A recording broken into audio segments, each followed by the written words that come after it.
శాస్త్ర పురాణాలు చెప్పబడుతున్నాయి. మరి చక్కగా ధనుర్మాసంలో అర్చనా కార్యక్రమం, పుష్పార్చన చాలా శ్రేయస్కరం.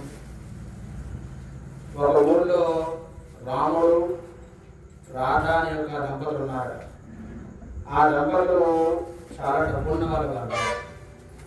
అటువంటి దంపతులు వివాహమైంది, సంతానం కలగలేదు.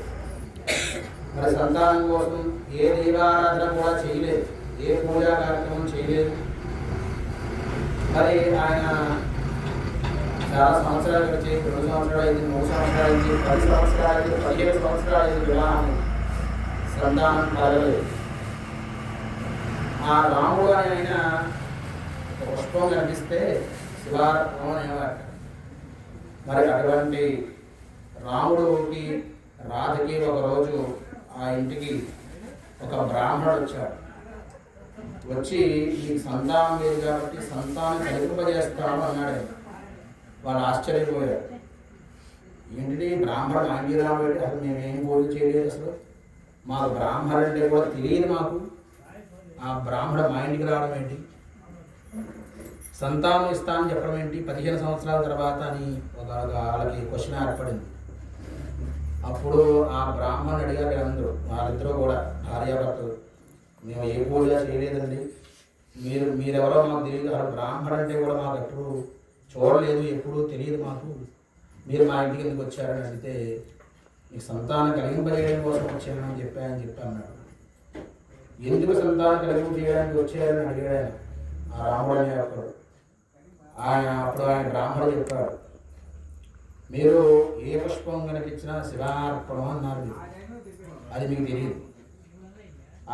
ఇన్ని 15 సంవత్సరాల నుంచి, మీరు పుట్టినప్పటి నుంచి కూడా సుమారుగా 30 నుంచి 40 సంవత్సరాలు వరకు కూడా ఏ పుష్పం కనిపించినా శివార్పణం అన్నారు.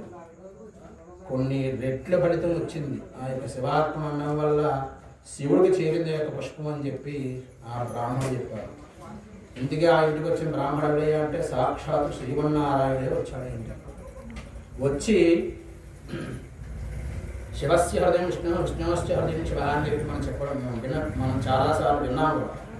అంటే శివుడు యొక్క హృదయంలో విష్ణుమూర్తి కలిగి ఉంటాడు, విష్ణు యొక్క హృదయంలో పరమేశ్వరుడు కలిగి ఉంటాడు. శ్రీమన్నారాయణుడు చెప్పాడు, ధనుర్మాసంలో శివారాధన చేయమని చెప్పి శ్రీమన్నారాయణుడే మాస శివరాత్రి రోజు పుష్పార్చన చేస్తే సంతానాభివృద్ధి కలుగుతుంది, ఈ యొక్క పని ఒకటే చేయండి అని చెప్పి ఆ యొక్క దంపతులకి ఆ బ్రాహ్మణుడు చెప్పాడు. సరే కదా అనుకుని ఒక మాస శివరాత్రి అమావాస్య ముందు రోజు చక్కగా వారు పుష్పాల్లో శ్రీమన్నారాయణకి ఇష్టమైన పుష్పం చామంతి పుష్పం. అటువంటి పుష్పార్చన చేయడం వల్ల చేసిన నెలలోపులోనే వాళ్ళకి గర్భం దాల్చింది. ఆ పరమేశ్వరు యొక్క అనుగ్రహం కలిగింది, శ్రీమన్నారాయణ స్వామి అనుగ్రహం కలిగింది. కాబట్టి ఈ కథలో సారాంశం ఏంటంటే, ఈ పుష్పంతో అర్చన చేయడం వల్ల ధనుర్మాసంలో సంతానాభివృద్ధి కలుగుతుందని చెప్పి ఒక కథా సారాంశం అన్నమాట. కాబట్టి మీ యొక్క కుటుంబంలో సంతానం లేని వాళ్ళకు ఉంటే కనుక చక్కగా సంతానాభివృద్ధి కలగాలని మనస్ఫూర్తిగా స్వామిని తెలుసుకుని, మీ కుటుంబంలో మీ చుట్టాల కుటుంబంలో ఎవరైతే ఉన్నట్లయితే కనుక చక్కగా స్వామిని తెలుసుకుని ఓం నమః శివాయ ముందు చక్కగా అర్చన కార్యక్రమం నిర్వహించండి. ఓం నమః శివాయ.